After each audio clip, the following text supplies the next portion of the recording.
Yo, what's up mga tropa? Nagbabalik na naman ulit tayo dito sa ating Sai TV Printing na vlog. So ngayon meron akong i-share lang sa inyo. Ito ay resetter. So kailan nyo ba gagamitin yung resetter? Once na lumabas na yung notification sa inyong mga printer kagaya neto, kailangan nyo nang i-reset yung inyong mga printer kapag lumabas na yung notification na ganyan. So napakarami namang nagkalat na resetter somewhere out there sa YouTube na free. So nasa sa inyo kung gusto nyong mag-avail sa akin dahil itong resetter na to ay hindi to free. Kahit pa paano ay meron tong payment, so nasa sa inyo kung gusto nyong sa aking mag-avail or gusto nyong gamitin yung mga nakakalat dyan sa YouTube. Pero ang sinasabi ko sa inyo, mag-ingat lang kayo sa mga resetter na nakakalat dyan sa YouTube kasi yung marami dyan ay peke at merong mga virus. So eto ay tuturo ko sa inyo kung paano gamitin etong resetter na to, at etong application na to ay para sa L1210, 3210, 3250, 3251 at 3260 at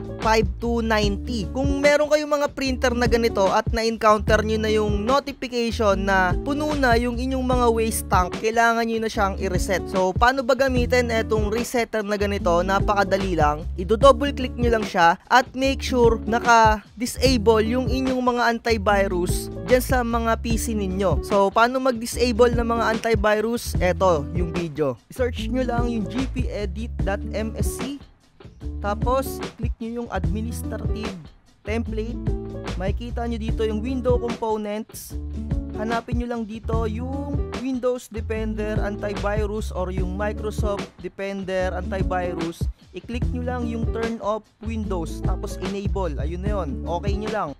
So once na na-disable nyo na yung inyong mga antivirus, i-right click nyo lang itong adjustment program at make sure na run as administrator. Dito may lalabas na password na ganito. So once na nakapag-avail ka na ng aking resetter, ibibigay ko sa inyo kung ano yung password dito. So once na mailagay mo yung password, eto na yung may encounter ninyo.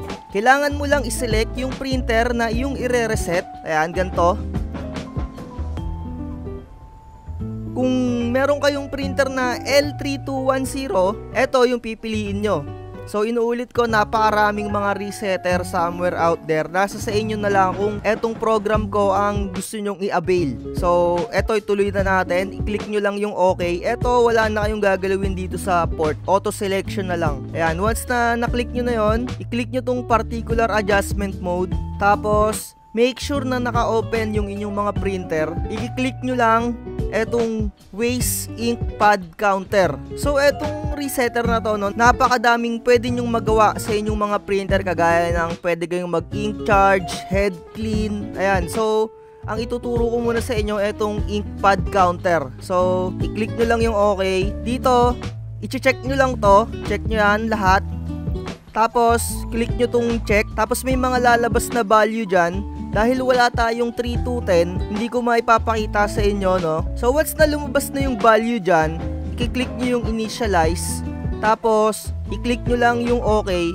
Tapos once na ganon, kailangan yung patayin yung printer. May magpa-prompt dyan na kailangan yung patayin yung printer. Tapos nun, pwede nyo na ulit buksan, naka-reset na yon. Okay, pagkatapos nun, i-click nyo na lang yung finish. And then okay na yon. So ganun lang kadali mag-reset ng printer. So ayun lang, like, share, and subscribe. Bye. PM nyo lang ako sa aking Facebook page kung gusto nyo mag-avail na itong resetter na to.